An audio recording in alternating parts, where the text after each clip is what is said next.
ാണെന്ന് പറഞ്ഞിട്ട് ഒരു വിഭാഗത്തെ മാറ്റിവെച്ചു.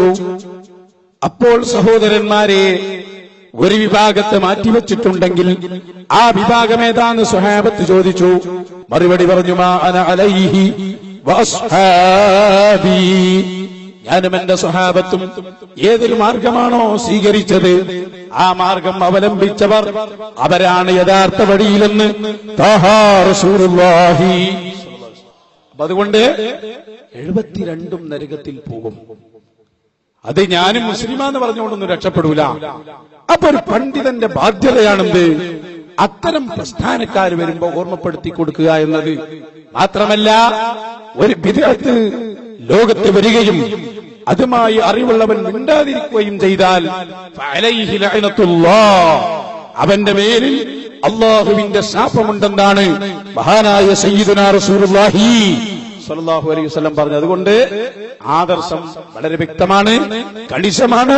അതുകൊണ്ട് അങ്ങനെ എല്ലാവരും പറ്റുമെന്ന നടപടി ഇസ്ലാം അംഗീകരിക്കുന്നില്ല എന്നതാണ് അതിന്റെ മറുപടി. ഇപ്പൊ ഇവിടെ ഇന്നൊരു സമ്മേളനത്തിൽ മുജാഹിദുകൾ ഒരു ചോദ്യം ചോദിച്ചാൽ അതേ ചോദ്യം തന്നെ നാളെ ആലുവയിൽ ഒരു സമ്മേളനം നടത്തിയാൽ പറയുന്നത്. ഇന്ന് മുജാഹിദുകൾ ഇവിടെ ഒരു ചോദ്യം ചോദിച്ചാൽ നാളെ ആലുവയിൽ ചെല്ലുമ്പോഴും അതേ ചോദ്യമാണ് ചോദിക്കുന്നത്. എല്ലായിടത്തും അവരുടെ ചോദ്യം അവർ രക്ഷപ്പെടാൻ വേണ്ടിയുള്ള ചോദ്യമായിരിക്കും. മൊത്തത്തിൽ എല്ലാവർക്കും വേണ്ടി ചോദിക്കണം. സുന്നികൾക്ക് വേണ്ടി എങ്കിലും മുജാഹിദുകൾ ചോദിക്കണം. അത് അങ്ങനെ ഒരു ചോദ്യമാണ് ഞാൻ ചോദിക്കാൻ പോകുന്നത്. ഒരു സുന്നിയായ മനുഷ്യൻ പരലോകത്തെത്തി, അവന്റെ നിസ്കാരം തള്ളിപ്പോയി, സ്വീകരിച്ചില്ല. നോമ്പ് തള്ളിപ്പോയി, നിർബന്ധമായ കർമ്മങ്ങളെല്ലാം തള്ളിപ്പോയി. ബാക്കിയുള്ളത് റാത്തീബ്, മൗലൂദ് അങ്ങനെയുള്ള കർമ്മങ്ങളാണ്. ഇത് നിസ്കാരം തള്ളിപ്പോകാൻ കാരണമുള്ളതുപോലെ ഇത് തള്ളിപ്പോകാനുള്ള എന്തെങ്കിലും കാരണങ്ങളുണ്ടോ? നരകത്തിൽ നിന്ന് രക്ഷപ്പെടാനുള്ള കരുത്ത് ഈ കർമ്മങ്ങൾക്കുണ്ടോ എന്നതാണ് ചോദ്യം. അതാണ് ചോദ്യം. എന്റെ മറുപടി എന്താണെന്നറിയാൻ ശുദ്ധ ഖുർആൻ കൊണ്ടാണ് എന്റെ മറുപടി. ഫമൻ യഅമൽ മിസ്ഖാല ദർറത്തിൻ ഖൈറൻ യറ വമൻ യഅമൽ മിസ്ഖാല ദർറത്തിൻ ശർറൻ യറ. ഏതൊരാളും ഒരു അണുമണി തൂക്കം നന്മ പ്രവർത്തിച്ചാൽ അതവന് ലഭിക്കും. അപ്പൊ നിസ്കാരം തള്ളിപ്പോയത് ചിലപ്പോ നിസ്കാരത്തിൽ ബാത്തിലാകുന്ന കാര്യം ഏതാണെന്നോ പഠിച്ചിട്ടുണ്ടാവില്ല, അല്ലെങ്കിൽ നിസ്കാരത്തിന്റെ ഫർള് നഷ്ടപ്പെട്ടിട്ടുണ്ടാവും.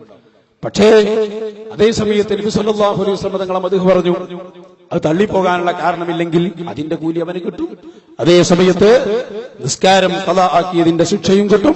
ഫമൻ യഅമൽ മിസ്ഖാല ദർറത്തിൻ ഖൈറൻ യറ വമൻ യഅമൽ മിസ്ഖാല ദർറത്തിൻ ശർറൻ യറ. അല്ലാഹുവാണ് കൊടുക്കുന്നവൻ. നമുക്ക് അതിനെ സംബന്ധിച്ച് അവന്റെ ഖുർആനിൽ പറഞ്ഞത് പറയാനേ പറ്റും. അസ്സലാമു അലൈക്കും. എന്റെ പേര് ഫാറൂഖ്.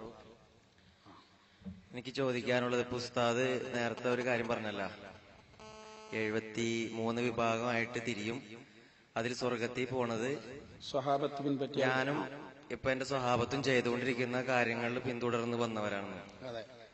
അപ്പൊ ആ സമയത്ത് നമ്മളിപ്പോ അടുത്തന്നെ ഈ കൊടിയുത്ത് നേർച്ചയും അതുപോലെ തന്നെ മറ്റുള്ള ഈ കബറിങ്ങപ്പോഴുള്ള ആരാധനയും നബിദിനാഘോഷം അങ്ങനെയുള്ള മറ്റു കാര്യങ്ങൾ ഉണ്ടായിരുന്നോ എന്നാണ് എന്റെ ചോദ്യം. അത് അങ്ങനെ ഉണ്ടായിട്ടില്ലല്ലോ. ആരും ഉണ്ടായിട്ടില്ല. അങ്ങനെയുള്ള റസൂലിന്റെ കാലത്ത് കൊടികുത്ത് നേർച്ചയൊന്നും ഇല്ലാതെ നമുക്ക് ആ പേരിലുണ്ടാവില്ല, പക്ഷെ നേർച്ച ഉണ്ടായിട്ടുണ്ട്. നിങ്ങളാ അതെല്ലാം ഉണ്ടായിട്ടുണ്ട്. നിങ്ങൾ തെറ്റിദ്ധരിച്ച് കബറിൽ പറഞ്ഞ ആരാധന എന്ന് പറഞ്ഞു, അത് തെറ്റാണ്. ഉണ്ടായിട്ടുണ്ടെന്ന് തെളിവ് അടിസ്ഥാനത്തിൽ നമുക്കൊന്ന് പറഞ്ഞുതരാൻ പറ്റുമോ? പേടിക്കണ്ട, ഞാൻ പറഞ്ഞിട്ടേ പോകും. ഞാൻ പറഞ്ഞല്ലോ, ഖബറിൽ വെച്ച് നടത്തുന്ന ആരാധന എന്ന് പറഞ്ഞു, അത് തെറ്റാണ്. ഞങ്ങൾ ആരും ഖബറിനെ ആരാധിക്കുന്നില്ല, ഒരാളെയും ഞങ്ങൾ ആരാധിക്കൂല. നേർച്ച എന്താ? ഞങ്ങൾ നേർച്ച കൊണ്ട് ഉദ്ദേശിക്കുന്നത് ഞാൻ പറഞ്ഞുതരാം, കൃത്യമാണ്. നേർച്ച എന്നതുകൊണ്ട് ഞങ്ങൾ ഉദ്ദേശിക്കുന്നത് ഏത് മനുഷ്യന്റെ അല്ലെങ്കിൽ ഏത് വ്യക്തിയുടെ പേരിലാണോ നേർച്ച നടത്തുന്നത്. ഉദാഹരണം പറഞ്ഞാൽ മമ്പുറം തങ്ങളെ നേർച്ച നടത്തുമ്പോ ഞങ്ങൾ ഉദ്ദേശിക്കുന്നത് ബഹുമാനപ്പെട്ട മമ്പുറം തങ്ങളെ മധു ഞങ്ങൾ പറയും, അവിടുത്തെ അനുസ്മരിക്കും, ഖുർആനോദും, അതുപോലെ തന്നെ ഭക്ഷണം വിതരണം ചെയ്യും. ഈ പണി അതിനാണ് നേർച്ച എന്ന് പറയുക. അതിലപ്പുറം ആരെങ്കിലും ചെയ്യുന്നുണ്ടെങ്കിൽ അത് ഞങ്ങളെ പേരിൽ വെച്ച് കെട്ടേണ്ട കാര്യമില്ല, അത് വേറെ ഒരു കാര്യം. ഞങ്ങൾ അനുവദിച്ച അംഗീകരിച്ച നേർച്ച എന്ന് പറയുന്നത് ഖുർആനോദലും അതുപോലെ തന്നെ ഭക്ഷണം വിതരണം ചെയ്യലും അവരുടെ മദ്ഹ് പറയലൊക്കെയാണ് നല്ല കാര്യങ്ങൾ. അത് തുടങ്ങി വെച്ചത് സയ്യിദുനാ റസൂലുള്ളാഹി സ്വല്ലല്ലാഹു അലൈഹി വസല്ലം തങ്ങളാ. ഖദീജ ബീവി റളിയല്ലാഹു അൻഹ വഫാത്തായതിന്റെ ശേഷം ഖദീജ ബീവിക്ക് വേണ്ടി മാംസം വിതരണം ചെയ്തിട്ടുണ്ട് നബി സല്ലല്ലാഹു അലൈഹി വസല്ലം. അവരോട് മദഹ് പറഞ്ഞിട്ടുണ്ട്. അപ്പോ ഖദീജ ബീവി എന്ന സ്വന്തം പത്നിയുടെ പേരിൽ തന്നെ അല്ലാഹുവിന്റെ റസൂൽ അതെല്ലാം നടത്തിയതാ. അപ്പൊ അതുകൊണ്ട് സഹോദരൻ തെറ്റിദ്ധരിച്ചതാണ്. അല്ലാഹുവിന്റെ റസൂൽ ചെയ്യാത്ത ഒരു പ്രവർത്തനം അല്ല അത് എന്ന് മനസ്സിലാക്കണം. നബിദിനവും തുടങ്ങിയത് നബി സല്ലല്ലാഹു അലൈഹി വസല്ലം തങ്ങളാണ്. അല്ലാഹുവിന്റെ റസൂലിന്റെ കാലത്ത് തന്നെ സ്വന്തമായി നബി സല്ലല്ലാഹു അലൈഹി വസല്ലം ഒരു മൃഗത്തെ അറുത്തുകൊണ്ട് നബിദിനാഘോഷത്തിന്റെ ഉദ്ഘാടനം നിർവഹിച്ചിട്ടുണ്ട്. ഇമാം ബൈഹഖി ഇത് രേഖപ്പെടുത്തിയിട്ടുണ്ട്. അപ്പൊ സഹോദരൻ തെറ്റിദ്ധരിച്ചതാണ്. അതൊക്കെ അല്ലാഹുവിന്റെ റസൂലിന്റെ കാലത്തും സ്വഹാബികളും ചെയ്തതാണ്, ശരീഅത്ത് അനുവദിച്ചതാണ്. അതല്ലാതെ ഞങ്ങളൊന്നും ചെയ്യാറില്ല. അസ്സലാമു അലൈക്കും. നേരത്തെ ഉസ്താദ് പറഞ്ഞു മൊഹീദ്ദീൻ ഷെയ്ഖിനെ മറ്റുള്ള ഷെയ്ഖുമാരെ മരണത്തിന് മുഖാമുഖം കാണുന്ന സമയങ്ങളിൽ എന്നെ രക്ഷിക്കണേ എന്നുള്ള രീതിയിൽ വിളിക്കാമെന്ന് പറഞ്ഞു. അതെ, മുഹമ്മദ് നബിക്ക് മുമ്പ് വന്ന പ്രവാചകന്മാരിൽ ഉണ്ടായിരുന്ന മഹാന്മാരെ അതുപോലെ വിളിക്കുന്നതിൽ തെറ്റുണ്ടോ? എങ്ങനെ? മുഹമ്മദ് നബിക്ക് മുമ്പ് വന്ന പ്രവാചകന്മാർ, ആ പ്രവാചകന്മാരുടെ കാലഘട്ടത്തിലുള്ള മഹാന്മാർ, അവരെ ഇതുപോലെ തന്നെ മരണത്തിന് മുഖാമുഖം കാണുമ്പോൾ വിളിക്കാമോ? അത് ഞങ്ങളുടെ വിഷയം വ്യക്തമാണ്. ഇന്ന മഹാന്മാരെ വിളിക്കാമോ, മറ്റേ മഹാന്മാരെ വിളിക്കാമോ, അതല്ല നമ്മുടെ ചർച്ച. നമ്മൾ പറയുന്നത് എന്താ? മഹാനാണെന്ന് വിശ്വസിക്കുന്ന ഒരാൾ. ഇവിടെയാണ് ഞങ്ങളെ പോയിന്റ്. ഒരു വ്യക്തികളെ കുറിച്ചുള്ള ചർച്ചയല്ല ഞങ്ങളെ ചർച്ച. ഇന്നയാളെ വിളിക്കാമോ, മറ്റേ ആൾ അതല്ല. പിന്നെ ഇന്നമാ വലിക്കുമുല്ലാഹ്, ഞങ്ങളോട് ഞങ്ങളെ റബ്ബ് പറഞ്ഞതാ, നിങ്ങളെ സഹായി അല്ലാഹുവാണ്, വറസൂലുഹു, അല്ലാഹുവിന്റെ റസൂലുമാണ്, വല്ലദീന ആമനു, വല്ലദീന ആമനു. അവിടെയാ ഞങ്ങളെ പോയിന്റ്. മുഅ്മിനീങ്ങളായ ആളുകൾ. ഇമാം ഹസനുൽ ബസരി പറഞ്ഞു, മരിച്ചുപോയ മുഅ്മിനീങ്ങളും ഇതിന്റെ പരിധിയിൽ പെടും. അതുകൊണ്ട് തന്നെ മുഅ്മിനാണോ അല്ലാഹുവിന്റെ ഔലിയാക്കളിൽപ്പെട്ട മഹാനാണോ, അവരെ വിളിച്ചാൽ അതും എങ്ങനെ വിളിക്കണം? അവർ ഇലാഹാണെന്ന നിലക്കല്ല, അവർ ദൈവത്തിന്റെ കഴിവുള്ള ആളാണ് എന്ന നിലക്കല്ല. പിന്നെ അവർക്ക് അല്ലാഹു കൊടുക്കുന്ന മുഅ്ജിസത്ത് കറാമത്തിന്റെ അടിസ്ഥാനത്തിൽ സഹായിക്കും എന്ന നിലക്ക് വിളിച്ചാൽ അത് തെറ്റല്ല, ശിർക്കല്ല. അതുകൊണ്ടാണ് മഹാന്മാരായ അമ്പിയാക്കൾ വരെ മരിച്ചുപോയ മഹാന്മാരോട് സഹായം തേടുന്നതും തേടിയതും തേടാൻ പറഞ്ഞതും. ഇതൊക്കെ ഇത്തരത്തിലുള്ള സഹായാർത്ഥന ഏതാണ് എന്ന് നിങ്ങൾ ചോദിച്ചാൽ ഞാൻ ഒരുപാട് ഉദാഹരണം പറഞ്ഞുതരും. അമ്പിയാക്കളും ഔലിയാക്കളും ഒക്കെ തേടിയതാണ്. അതാണ് ഞങ്ങളെല്ലാം ഇവിടെ ചെയ്യുന്ന കാര്യം. അങ്ങനെയാണെങ്കിൽ ഉസ്താദ് പറഞ്ഞ പോലെയാണെങ്കിൽ മുഹമ്മദ് നബിയുടെ കാലഘട്ടത്തിൽ ഖുറൈശിയിലെ ഒരുപാട് ആളുകൾ ലാത്ത, ഉസ്സ എന്നിങ്ങനെയുള്ളവർ ആരാധിച്ചിരുന്നു. അതെ, ഇവർ മഹാന്മാരാണെങ്കിൽ ആണെന്ന് നമുക്ക് തെളിവ് കിട്ടുകയോ ഉറപ്പാവുകയാണെങ്കിൽ അതിന്റെ ശേഷം നമുക്ക് ചർച്ച ചെയ്യാം. ഞങ്ങൾ കൊണ്ടുവന്നോളൂ മഹാനാണ് എന്നതിന് തെളിവ്. അപ്പൊ ഞാൻ പറയാം, ഇവർ മഹാന്മാരാണെന്ന് നമുക്ക് ഹദീസുകളിലോ മറ്റു ഇതിൽ തെളിഞ്ഞാൽ, അത് തെളിഞ്ഞിട്ടില്ല. ഇവർ മഹാന്മാരാണെന്ന് നമുക്ക് വ്യക്തമായി തെളിഞ്ഞാൽ, പലതും ഇപ്പൊ തെളിഞ്ഞു പറയാനുള്ള നേരത്തെ പലരും തെളിഞ്ഞു വരുന്നുണ്ട്. അപ്പോ അങ്ങനെ തെളിഞ്ഞാൽ എന്റെ ലാത്ത എന്നെ രക്ഷിക്കണേ എന്ന് വിളിച്ച് പ്രാർത്ഥിക്കുന്നത് തെറ്റുണ്ടോ ഇല്ലയോ? അതാണ് ഇപ്പൊ നിങ്ങളെ ചോദ്യം.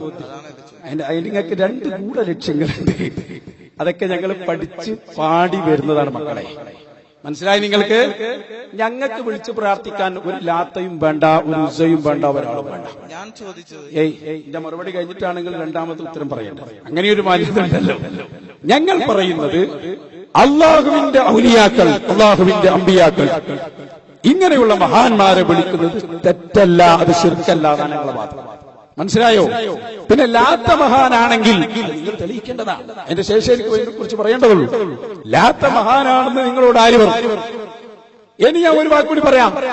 ഏതെങ്കിലും ഒരു മഹാനെ ഒരാൾ ആരാധിച്ചത് കൊണ്ട് അയാളെ വിളിച്ചുകൂടാന്നും പറയാൻ പറ്റില്ല. ഉദാഹരണം, മഹാനായ ഈസാ നബി അലൈഹിസ്സലാം. ഈസാ നബിയെ ക്രിസ്ത്യാനികൾ ആരാധിച്ചിട്ടുണ്ട്, അല്ലേ? ഈസ ഇബ്നു മറിയം. അപ്പൊ ഈസാ നബിയെ ക്രിസ്ത്യാനികൾ വിളിക്കുന്നത് ശിർക്കാ. എന്തേ കാരണം? ഈസാ നബിയെ സംബന്ധിച്ചവർ മനസ്സിലാക്കിയത് ഈസാ അലൈഹിസ്സലാം അള്ളാഹുവിന്റെ പുത്രനാണ്, ദൈവപുത്രനാണ്, ഇലാഹാൻ, ത്രിയോഗത്വം എന്നാണ് അവർ പറയുന്ന പ്രയോഗം തന്നെ. അതുകൊണ്ട് ഈസാ നബി ദൈവമാണെന്നും ദൈവപുത്രനാണെന്നും വിചാരിച്ചുകൊണ്ട് ഈസാ നബിയെ വിളിച്ചാൽ അതാണ് ശിർക്ക്, അത് തെറ്റാണ്. ഇതേപോലെ ഞങ്ങൾ പറയുന്നു, ഒരാള് അദ്ദേഹം ആരാധിക്കപ്പെട്ടതുകൊണ്ട്, അതേസമയത്ത് ഞങ്ങൾ ഈസാ നബിയെ വിളിച്ചു എന്ന് സങ്കല്പിച്ചോ? ഈസാ നബിയെ ഞങ്ങൾ വിളിച്ചു, ഈസാ നബിയെ നിങ്ങൾ അള്ളാഹുവിന്റെ ഒരു പ്രവാചകരാണ്, നിങ്ങൾക്ക് അള്ളാഹു മുഅ്ജിസത്ത് തന്നിട്ടുണ്ട്. അതുകൊണ്ട് തന്നെ മുഅ്ജിസത്ത് തന്ന ആ തന്ന മുഅ്ജിസത്തിന്റെ അടിസ്ഥാനത്തിൽ നിങ്ങൾ ഞങ്ങളെ സഹായിക്കും എന്ന നിലക്ക് നമ്മൾ സഹായം തേടിയാൽ അത് ശിർക്കല്ല, അത് അല്ലാഹു സുന്നത്താക്കിയ കാര്യമാണ്. ഞങ്ങളെ സംബന്ധിച്ചിടത്തോളം അതേ പറയാനുള്ളൂ. നിങ്ങൾ ലാത്ത മഹാത്മാവായിരുന്നുവെന്ന് ആരോ പറഞ്ഞതിൽ പെട്ടുപോയതാണ്. അവിടെയാണ് നിങ്ങൾക്ക് പറ്റിയ അബദ്ധം. ഒന്ന്. രണ്ടാമതായി പറയുന്നത് അബൂജഹൽ ലാത്തനെ വിളിച്ചത് എങ്ങനെയായിരുന്നു? അജഅലൽ ആലിഹത ഇലാഹൻ വാഹിദ. ലാത്ത ഞങ്ങളുടെ ദൈവമാണ്, മനാത്ത് ഞങ്ങളുടെ ദൈവമാണ്, ഇലാഹാണ് എന്ന വിചാരത്തോടെയാണ് അബൂലഹബും കൂട്ടരും വിളിച്ചത്. അതുകൊണ്ട് തന്നെ ആ നിലക്ക് വിളിക്കാൻ പാടില്ല, വിളി അനുവദിച്ചതും അല്ല. ഞാൻ ചോദിച്ചത് ലാത്ത ഉസ്സ എന്നിവർ മഹാന്മാരാണെങ്കിൽ, അങ്ങനെ സാധ്യതയില്ല. മഹാനാണെങ്കിൽ നിങ്ങൾ തെളിയിക്കണം. ഞാൻ തെളിവ് കൊണ്ടുവരികയാണെങ്കിൽ അപ്പൊ നിങ്ങൾ ചർച്ച ചെയ്യും. കൊണ്ടുവരും. അപ്പോ ചർച്ച ചെയ്യുന്നതിന് അല്ല, പിന്നെ നിങ്ങളൊരു സാധ്യത പറയാം. ഞങ്ങൾക്ക് ഇവിടെ ഔലിയാക്കളും അമ്പിയാക്കളും ഇല്ലാത്ത പ്രശ്നമുണ്ടോ? സയ്യിദുനാ മുഹമ്മദുർ റസൂലുള്ളാഹി, ഞങ്ങളെ നേതാവ് ഞങ്ങളെ മുന്നിലുണ്ട്, ഒഹിയത്തീൻ ശൈഖ് ഞങ്ങളെ മുന്നിലുണ്ട്, മമ്പുറം ഞങ്ങളുണ്ട്. ഈ മഹാന്മാരെല്ലാം ഉണ്ടാവുമ്പോ നിങ്ങളൊരു സാധ്യത ഏത്? ലാത്ത നിങ്ങൾക്ക് നേതാവാണോ എന്ന് ഞങ്ങൾക്ക് അറിഞ്ഞൂടാ. ഞങ്ങളെ സംബന്ധിച്ചിടത്തോളം ഞങ്ങൾക്ക് ഖുർആനും സുന്നത്തും പറഞ്ഞ അമ്പിയാക്കൾ ഔലിയാക്കളുണ്ട്. ഞങ്ങൾ വിളിക്കുന്നു യാ സയ്യിദി യാ റസൂലല്ലാഹ്. നിങ്ങൾ ആരെങ്കിലും മക്കളെ ലാത്തനെ വിളിക്കലുണ്ടോ? ഉണ്ടോ? ഇല്ല. എന്തിനാ മോനെ സാധ്യത? നിങ്ങൾ ചോദിച്ച ചോദ്യത്തിന് സാധ്യത വരണമെങ്കിൽ ലാത്ത മഹാനാണെന്ന് നിങ്ങൾ തെളിയിച്ചുകൊണ്ട് വാ. ഒരു വാക്യം ഞാൻ ചോദിച്ചത് ലാത്തയും ഉസ്സയും മഹാനാണെന്ന് തെളിഞ്ഞാലല്ലേ? അങ്ങനെ തെളിയിക്കും മോനെ. ആൺകുട്ടിയാണെങ്കിൽ തെളിയിക്കും, വെല്ലുവിളിക്കും. ഞങ്ങൾ തെളിയിക്കും. തെളിഞ്ഞാൽ അങ്ങനെ സാധ്യത. തെളിയിക്കൂ. ഇതേ മോനെ, കുറെ കാലം ഈ ചോദ്യം കേട്ട് നിങ്ങളുടെ തട്ടിപ്പ് ഞങ്ങളെ മുന്നിൽ നടക്കൂല. കൃത്യമായി ഞാൻ പറയാം. ലാത്ത ഉസ്സ നേതാവാണോ അല്ലേ നിങ്ങൾ തെളിയിക്കണം. തെളിയിച്ചാൽ ചർച്ച ചെയ്യാം. ഞങ്ങളെ വാദം അതൊന്നുമല്ല. ഞങ്ങളെ വാദം, ഞങ്ങൾ വിളിക്കുന്നു ഞങ്ങളെ നേതാവ് സയ്യിദുനാ റസൂലുള്ളാഹി, മഹാനായ മുഹിയുദ്ദീൻ ശൈഖ് റളിയല്ലാഹു അൻഹു. ഞങ്ങളെ ഇമാമിങ്ങളെ ഞങ്ങൾക്ക് എന്ത് ലാത്തങ്ങായി, ഞങ്ങൾക്ക് എന്ത് ഞങ്ങൾക്ക് മനാത്ത. മടവൂർ ഷെയ്ഖ് മഹാനായ അങ്ങനെ മഹാനാണെന്ന് നിങ്ങൾ പറയുന്നത് കൊണ്ടാണല്ലോ അദ്ദേഹം. തീർച്ചയായും മഹാനാണ്. അങ്ങനെ ചോദിക്കും, ഞങ്ങൾക്ക് ഉറപ്പാണ്. ആയതുകൊണ്ടാണ് വിളിക്കുന്നത്. തീർച്ചയായും. ലാത്തയും ഉസ്സയും ഞങ്ങളെ സംബന്ധിച്ചിടത്തോളം ലാത്ത ഉസ്സയും മനാത്തയും അത് നേതാ മഹാന്മാരാണെങ്കിൽ നിങ്ങൾ തെളിവ് കൊണ്ടുവാ. ഞങ്ങളെ വാദം ഞങ്ങൾ പറഞ്ഞു, മഹാന്മാരോട് സഹായം തേടുന്നതിന് കുഴപ്പമില്ല. ലാത്ത നേതാവാണോ മഹാനാണോ? ഇബാറത്ത് കൊണ്ടുവാ മോനെ. അപ്പോൾ ഞാനതിന് മറുപടി പറയും. എന്നാ പിന്നെ പ്രശ്നം തീരുകയും ചെയ്തു. ലാത്ത നേതാവാന്ന് മൂപ്പര് പറഞ്ഞിട്ടില്ല. അതോടുകൂടി ആ വിഷയം അവിടെ കഴിഞ്ഞു. മോനെ, ആ തട്ടിപ്പ് ഞങ്ങളെ മുന്നിൽ നടക്കൂല. ഞങ്ങൾക്ക് വിളിക്കാനെന്തിന് ലാത്ത, ഞങ്ങൾക്കെന്തിന് ഉസ്സ, ഞങ്ങൾക്കെന്തിന് മനാത്ത? ഞങ്ങൾ വിളിക്കുന്നത് ത്വാഹ റസൂലുള്ളാഹി. നിങ്ങൾക്ക് വല്ലതും പറയാനുണ്ടോ നേതാവാന്നുള്ള അഭിപ്രായത്തിൽ? ഞങ്ങൾ വിളിക്കുന്നത് അപ്പൊ ഒരു കാര്യം ഇപ്പൊ സമ്മതിച്ചിട്ടോ, അൽഹംദുലില്ലാഹ്, റസൂലുള്ളാഹിനെ വിളിക്കാം, മുഹിയുദ്ദീൻ ശൈഖിനെയും വിളിക്കാം, ബദരീങ്ങളെയും വിളിക്കാം. ഇനിയിപ്പോ ലാത്തനെ വിളിക്കാൻ പറ്റുമോ? ഞാൻ പറഞ്ഞല്ലോ, അബൂജഹൽ വിളിച്ച വിളിക്കാൻ പറ്റൂല. തർക്കമല്ല, ഒരു വിഷയം ഞാൻ കയ്യിലില്ല. ഇനി ലാത്ത സ്വാലിഹാണോ നേതാവാണോ? ഇബാറത്ത് നിങ്ങൾ കൊണ്ടുവാ. ധൈര്യമുണ്ടെങ്കിൽ ആ ഇബാറത്തിന്റെ അർത്ഥം ഞങ്ങൾ പറഞ്ഞു തരും. ഞങ്ങൾ കണ്ടിട്ടില്ല എന്നാണോ നിങ്ങൾ മനസ്സിലാക്കിയത്? ധൈര്യമുണ്ടെങ്കിൽ ഇബാറത്ത് നിങ്ങൾ കൊണ്ടുവാ. അസ്സലാമു അലൈക്കും. എന്റെ ഒരു ശുക്ർ. ഇപ്പൊ നേരത്തെ ഞാൻ ചോദിക്കാൻ ഉദ്ദേശിച്ച ചോദ്യമല്ല. ഇവിടെ മുൻപ് ഒരു ക്ലിപ്പിംഗ് കാണിച്ചു, ബാലുശ്ശേരി എറണാകുളത്ത് പ്രസംഗിക്കുന്നത്. ആ ഉസ്താദിന്റെ ചോദ്യത്തില് ഇവിടെ പലവരും ചിരിക്കണേം കണ്ടു. കാരണം ഖബറുകൾ കെട്ടിപ്പൊക്കുന്നത് ശിർക്കാണോ എന്നുള്ള ചോദ്യം. അത് ശിർക്കല്ല എന്ന് പറയുന്ന ഇതാണ് ഇവിടെ കാണിച്ചത്. അപ്പൊ അത് ചെയ്യാമെന്നൊരു തെറ്റിദ്ധാരണ മൂപ്പര് കൊടുക്കുന്നതായിട്ടാണ് പറഞ്ഞത്. ആ ഡിസ്കിന്റെ അദ്ദേഹം പറഞ്ഞതിന്റെ ബാക്കി ഭാഗം ഒന്ന് കാണിക്കാം. ഏതിന്റെ? ആ ഖബറുകൾ കെട്ടിപ്പൊക്കുന്നത് ശിർക്കല്ല എന്നാ ഞങ്ങൾ പറഞ്ഞിട്ടില്ലല്ലോ. ഞങ്ങൾ ഞാനൊന്ന് പറഞ്ഞിട്ട് അല്ല, ഒരു മിനിറ്റ് താ.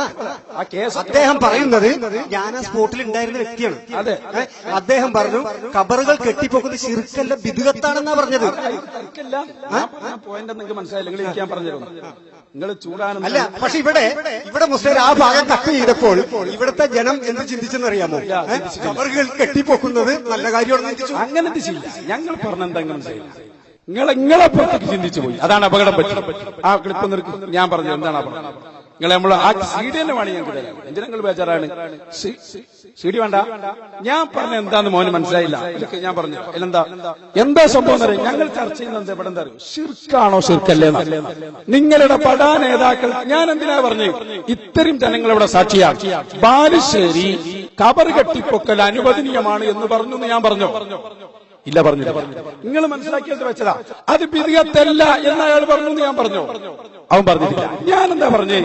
മുജാഹിദ് നേതാക്കൾക്ക് ശിർക്ക് തിരിഞ്ഞിട്ടില്ല. അതിന്റെ തെളിവാണെന്ത്? മുജാഹിദ് ബാലുശ്ശേരി അദ്ദേഹം കോഴിക്കോട് മുജാഹിദ് സെന്ററിൽ ചെന്നപ്പോ എന്ത് പറഞ്ഞു? ഖബർ കെട്ടിപ്പൊക്കൽ തന്നെ ശിർക്കാണ്. ഞാൻ അടിവരയിട്ട വാചകമാണ്. നമ്മളെ ഏറ്റവും വലിയ വിഷയം ഇവിടെ ശിർക്കാണ്. ഖബർ കെട്ടിപ്പൊക്കൽ തന്നെ ശിർക്കാണ് എന്ന് മുജാഹിദ് ബാലുശ്ശേരിയോട് നേതാവ് പറഞ്ഞപ്പോ അയാൾ നേതാക്കളോട് ചോദിക്കാം, പൊന്നാര ഹബീബി എന്താ ഈ പറയുന്നത്? ഖബർ കെട്ടിപ്പൊക്കിയാൽ തന്നെ ശിർക്കാണെന്നാണോ? എന്താ നമ്മളെ അവസ്ഥ? നമ്മളെ ബടാ നേതാക്കളല്ലേ ഇത് പറയുന്നത്? അപ്പൊ ശിർക്ക് നമ്മളെ നേതാക്കൾക്ക് തിരിഞ്ഞിട്ടില്ല. ഈ ഒരു പോയിന്റ് പറയാനാണ് ഞാൻ ഈ സദസ്സിനെ അത് കേൾപ്പിച്ചത്. അല്ലാതെ മുജാഹിദ് ബാലുശ്ശേരി അവിടെ ഖബർ കെട്ടിപ്പൊക്കൽ ബിദ്അത്തല്ല, മുജാഹിദ് ബാലുശ്ശേരി ബിദ്അത്തല്ല എന്ന് പറഞ്ഞ് ഞങ്ങൾക്ക് വാദമുണ്ടോ? ഇല്ല. അയാളത് ബിദ്അത്താണെന്ന് പറയുന്ന ആളാ. അത് അയാൾ പറഞ്ഞാലും കൂടി ഞങ്ങൾ അംഗീകരിക്കുക. അയാൾ എന്തെല്ലാം പറയും? പൊട്ടപ്പോയത്തെ മാത്രം പറയുന്ന ഒരാളെ കൗല് എന്തിന് ഞങ്ങൾക്ക് അംഗീകരിക്കണം? ഞാനൊരു പോയിന്റിനാണ് ഇത് കൽപ്പിച്ചത്. ആ പോയിന്റ് ഇവിടെ വളരെ വ്യക്തമാണ്. അതുകൊണ്ട് കൽപ്പിച്ചു കൊടുത്തോളൂ. ആ ചർച്ചയിൽ ഫസ്റ്റ് തന്നെ പറയണെന്നറിയാം, ഖബർ കെട്ടി ഉയർത്തൽ തന്നെ ശിർക്കാണ്. ഞാൻ പറഞ്ഞു പൊന്നാര ഹബീബി എന്താ ഈ പറയുന്നത്? അതാ നമ്മുടെ ജമിയത്തുൽ ഉലമയുടെ പണ്ഡിതന്മാർ പോലും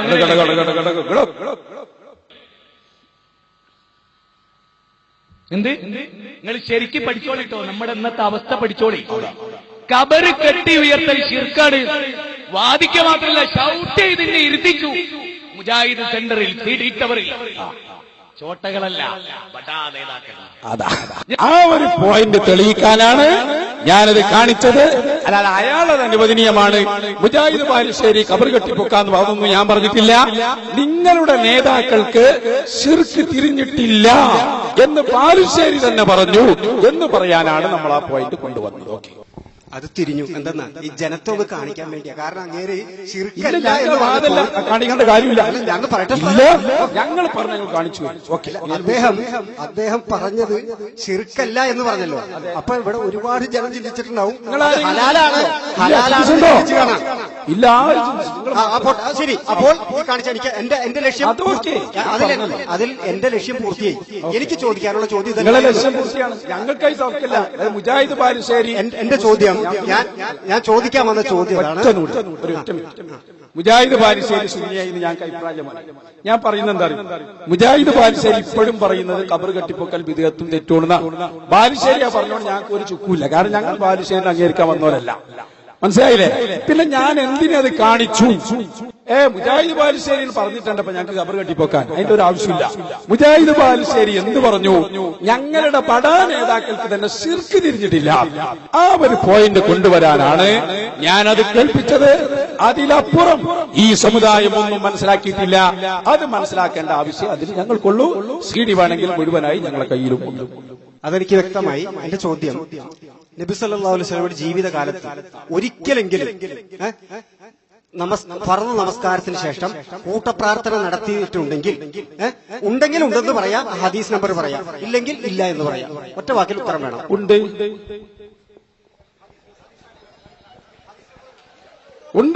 അല്ലാഹുവിന്റെ റസൂൽ കൂട്ടപ്രാർത്ഥന നടത്തിയിട്ടുണ്ട്. ഇമാം തബറാനി ഉദ്ധരിച്ച ഹദീസിൽ നിങ്ങൾക്ക് കാണാം മഹാനായ സ്വഹാബി പറയുകയാണ്, നബി സല്ലല്ലാഹു അലൈഹി വസല്ലം തങ്ങൾ സ്വല്ലൈതു മഅ റസൂലില്ലാഹി സ്വല്ലല്ലാഹു അലൈഹി വസല്ലം അൽ ഫജ്റ, ഞാൻ അല്ലാഹുവിന്റെ റസൂലിന്റെ കൂടെ സുബ്ഹി നിസ്കരിച്ചു. ഫലമ്മാ സല്ലമ, അല്ലാഹുവിന്റെ റസൂൽ സലാം വീട്ടിയപ്പോ ഇൻഹറഫാ, ഞങ്ങളിലേക്ക് തിരിഞ്ഞിരുന്നു. ഓടിപ്പോയി എന്നല്ല,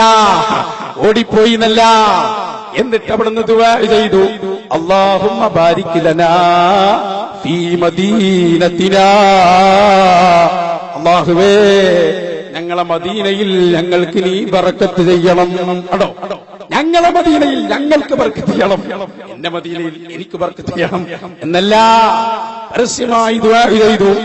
ഇമാം ഹാഫിദുൽ ഹൈതമി ഹദീസിനെ സംബന്ധിച്ചു പറഞ്ഞത് ഇതിന്റെ പരമ്പര സ്വീകാര്യോഗ്യമാണ് സഹോദരങ്ങളെ. അപ്പൊ അതുകൊണ്ട് തെറ്റിദ്ധരിപ്പിക്കണ്ട. മനസ്സിലായല്ലോ? ഒരു മിനിറ്റ്, അയാൾ ഒന്നുകൂടി പറയണ്ടേ? ഈ ഹദീസ് നിങ്ങൾ സ്വീകരിക്കുമല്ലോ ഒന്നും പറയണ്ടല്ലേ? അവനോട് സ്വീകരിക്കില്ല എന്നൊന്നും പറയണല്ലോ. ഞങ്ങളൊന്ന് കേൾക്കാൻ എനിക്ക് അവകാശമുണ്ട്. നിങ്ങളെ അഭിപ്രായം സ്വീകരിക്കുമല്ലേ? എനിക്ക് പിടിവാശിയൊന്നുമില്ല. സത്യമാണെന്ന് ബോധ്യപ്പെട്ടാൽ അത് പിന്തുടരാൻ ഞാൻ തയ്യാറാണ് 100%. അപ്പൊ നാളെ മുതൽ ഓതും, നാളെ മുതൽ കൂട്ടുപ്രാർത്ഥന നടത്തും. ഇത് ശരിയാണെന്ന് ഞാൻ കണ്ടെത്തിയാൽ തീർച്ചയായിട്ടും ഞാൻ മുതലായി പരിപാടി നടത്തിയത് മുതലായി. നെക്സ്റ്റ് ചോദ്യം. ഓക്കെ, അള്ളാഹു അയാളെ പൂർണ്ണമായി സുന്നിയാക്കുമാറാകട്ടെ. ഇനി അടുത്ത് എന്റെ പേര് ഷിഹാബുദ്ദീൻ. ചോദിക്കാൻ കുറച്ച് ചോദ്യങ്ങളുണ്ട്. അപ്പൊ ലിമിറ്റഡ് ക്വസ്റ്റ്യൻസ് ആണെന്ന് പറഞ്ഞാലോണ്ട് അതായത് പ്രധാനമായിട്ട് ഇസ്ലാമിൽ ഈ പരിഹാസം എന്ന് പറയുന്ന രീതി അംഗീകരിച്ചിട്ടില്ല, ഒരിക്കലുമില്ല. പിന്നെ പ്രൈസിങ്, ഒരാളെ പുകഴ്ത്തി പറയല്, ഒരാളെ വലിയ ഇതാക്കി കാണിക്കല്, അതൊന്നും പറഞ്ഞിട്ടില്ല. പക്ഷെ ഈ എല്ലാ സംഘടനകളിലും ഇപ്പൊ മുജാഹിദായാലും ജമാഅത്ത് ഇസ്ലാമിയായാലും സുന്നിയായാലും എല്ലാത്തിന്റെ ഈ പരിപാടി നടക്കുമ്പോ ഇപ്പൊ തന്നെ ഉസ്താദ് വന്നപ്പോ തന്നെ വേറെ 2-3 വണ്ടികൾ ഹൂ എന്നൊക്കെ പറഞ്ഞുകൊണ്ട് അതൊക്കെ ഒരു ഉസ്താദിന് തന്നെ ഒരു ഗർവ് സ്വാഭാവികമായിട്ട് ഉണ്ടാവും. അതെല്ലാവർക്കും ഉണ്ടാവും. ഇപ്പൊ മാതാമൃതാനന്ദമയ വരുമ്പോഴും ഈ മറ്റേ ശ്രീ രവിശങ്കർ വരുമ്പോഴൊക്കെ നമ്മൾ കണ്ടിട്ടുണ്ട്. അപ്പൊ അതിന് പെട്രോൾ അടിക്കുന്ന കാശുണ്ടെങ്കിൽ, ഞാൻ പറയട്ടെ, അതിന് പെട്രോൾ അടിക്കുന്ന കാശുണ്ടെങ്കിൽ നമുക്ക് ആർക്കെങ്കിലും ഒരു കിലോ അരി മേടിച്ചു കൊടുക്കുക, അത് വേറെ പ്രശ്നം. പിന്നെ അതുപോലെ തന്നെ ഇത് ചോദ്യം അല്ല, ഞാൻ പറയണം, എനിക്ക് പ്രതികരിക്കണല്ലോ, എന്റെ പ്രവർത്തകർ ചെയ്തതാണല്ലോ. ഞങ്ങള് മനസ്സിലാക്കി സുഹൃത്തെ, മനസ്സിലായിക്കോളൂ. ഞാൻ പറയുന്നത് നമ്മള് ആരെങ്കിലും ചെയ്യുന്ന ആളുകളൊന്നുമല്ല. ഞങ്ങളെ നയം കേട്ടോ, ഞങ്ങളെ നേതാവായ സയ്യിദുനാ റസൂലുള്ളാഹി സ്വല്ലല്ലാഹു അലൈഹി വസല്ലമ മദീനയിലേക്ക് വന്നപ്പോൾ അന്ന് അവിടെ നടന്നത് ഏറ്റവും വലിയ ഘോഷയാത്രയാണ്. എന്താ പറഞ്ഞേ? അള്ളാഹുവിന്റെ റസൂല് മദീനയിലേക്ക് വന്നപ്പോ സ്വഹാബികൾ എല്ലാവരും, അന്ന് റബീഉൽ അവ്വൽ 12 കൂടിയായിരുന്നു, എല്ലാരും പാട്ടുപാടി തോല അൽ ബദറു അലൈനാ മിൻ സനിയാത്തിൽ ബിദാഇ വജബ ശുക്രു അലൈനാ മദാ ലില്ലാഹി ദാഇ. ദഫ് മുട്ടിയിട്ട് അല്ലാഹുവിന്റെ റസൂലിനെ ആനയിച്ചു കൊണ്ടുവന്നു. ഇത് ഞങ്ങൾക്ക് പാഠമാണ്. ഞങ്ങളൊരു ഉസ്താദ് വരുമ്പോ അത് ഞാനിന്നല്ല ആരായാലും അങ്ങനെ കൊണ്ടുവന്നിട്ടുണ്ടെങ്കിൽ ആ സ്വഹാബത്തിന്റെ മാതൃക പിൻപറ്റുന്നു. അവിടെ തന്നെ നേതാക്കളോട് നിർദ്ദേശം, നിങ്ങൾ അതിന്റെ പേരിൽ ഇവിടെ നടക്കും വേണ്ട, അത് ഞങ്ങളെല്ലാ സ്ഥലത്തും പറയുന്നതാണ്. ഇവിടെ എന്തുണ്ടായാലും നമ്മൾ സാധാരണ പരിപാടിക്ക് പോകുന്ന മാതിരി വരും, പ്രസംഗിക്കും, മറുപടി പോകും, അത് നമ്മൾ ശ്രദ്ധിക്കലുമില്ല. ഞങ്ങളെ ലോകത്തുണ്ടാവും, ചെയ്തവർ കൂലി കിട്ടാൻ വേണ്ടി ചെയ്തതാണ്. പിന്നെ അത് ഈ പറഞ്ഞ പോലെ ഈ പറഞ്ഞ നബീനെ അങ്ങനെ കൊണ്ടുവന്നിട്ടുണ്ട്, അതൊക്കെ ശരി. പക്ഷെ നമ്മുടെ സാമൂഹിക ചുറ്റുപാടിൽ ഒരുപാട് പ്രശ്നങ്ങൾ, ബുദ്ധിമുട്ടുകൾ, വിലക്കയറ്റം, അങ്ങനത്തെ ഒരുപാട് പ്രശ്നങ്ങളായിട്ട് ജീവിക്കുന്ന ഒരുപാട് ആളുകളുണ്ട്. ഇപ്പൊ നമ്മുടെ സാമുദായിക സംഘടനകൾ, ഇപ്പൊ സുന്നി, SYS, SSF, മറ്റ് സംഘടനകൾ, ജമാഅത്ത് ഇസ്ലാമി, മുജാഹിദ്, ബാലുശ്ശേരി, അത് ഇതൊക്കെ ഉണ്ട്. ഏതെങ്കിലും ഒരു സംഘടന നിന്നിട്ട് ഉസ്താദിന്റെ ആരെങ്കിലും നിന്നിട്ട് ഇവിടെ അരിക്ക് വില കൂടി മനുഷ്യന് ജീവിക്കാനുള്ള ഒരു സാഹചര്യം, എന്തെങ്കിലും ഒരു സാമൂഹ്യ പ്രതിരോധമുള്ള ഒരു വിഷയം ഇവിടുത്തെ സാമുദായിക സംഘടനകൾ ഏറ്റെടുത്ത് പറഞ്ഞിട്ടുണ്ട്. സാമൂഹ്യ പ്രസക്തിയുള്ള എന്തെങ്കിലും ഒരു വിഷയം, ഏതെങ്കിലും ഒരു മനുഷ്യന് അത്യാവശ്യമായിട്ടുള്ള ബേസിക് ആവശ്യങ്ങളായിട്ടുള്ള കാര്യങ്ങൾക്കൊന്നും ഈ സാമുദായിക സംഘടനകൾ ഇടപെടാറില്ല എന്നുള്ളതാണ് ഏറ്റവും വലിയ ഒരു ദുരവസ്ഥയ്ക്ക്. ഞങ്ങളെ സംബന്ധിച്ചിടത്തോളം ഞങ്ങളെ ഏറ്റവും വലിയ പ്രശ്നം ആഖിറത്തിന്റെ പ്രശ്നമാണ്, അല്ലേ? ആഖിറത്തിൽ വിജയിക്കണം. അതാണ് ഞങ്ങളുടെ വിജയം. അതുകൊണ്ട് തന്നെ ഞങ്ങൾ ഈ പരിപാടിയൊക്കെ നടത്തുന്നത് ആഖിറത്തിന് വേണ്ടിയാണ്, പരലോകത്തിന് വേണ്ടിയാണ്. ഭൂമിയിലെ വിലക്കയറ്റും അല്ലെങ്കിൽ അത്തരം കാര്യങ്ങളൊക്കെ അത് മരിച്ചാൽ തീരുന്നതാണ്. മരിച്ചാൽ ഈ ജീവിതം തുടങ്ങണം. അതാണ് ഞാൻ ആദ്യം പറഞ്ഞത്, വല്ലാഖിറത്തു ഖൈറും വഅബ്ഖാ. അപ്പൊ പരലോകത്തിന്റെ പ്രശ്നമാണ് ഞങ്ങൾക്ക് ഏറ്റവും വലിയ പ്രശ്നം. അതിന്റെ അർത്ഥം ഞങ്ങളത് പറയാറില്ല എന്നല്ല. എ പി ഉസ്താദിന്റെ പ്രസംഗം നിങ്ങൾക്ക് ശ്രദ്ധിച്ചറിയാം, അതിൽ വിലക്കയറ്റവും എല്ലാം വരാറുണ്ട് ആവശ്യമായ സമയത്ത്. പക്ഷെ അത് ഞങ്ങളുടെ ലക്ഷ്യമല്ല. അത് പറയേണ്ടടുത്ത് ഞങ്ങൾ പറയും. ഏത് വിഷയം വരുമ്പോഴും ഞങ്ങൾ ഇടപെടും. സമരമാണ് ജീവിതം. അത് ഞങ്ങളെ പ്രമേയം തന്നെ സമരമാണ് ജീവിതം. അപ്പൊ അതൊക്കെ ഞങ്ങൾ നടത്തും. പക്ഷെ ഏറ്റവും വലിയ സമരം അത് ആദർശ രംഗത്തുള്ള സമരമാണ്. അതും ഞങ്ങൾ പറയും. കാരണം ഞങ്ങൾ മരിച്ചാൽ, നമ്മളൊക്കെ മരിച്ചാൽ, നിങ്ങൾ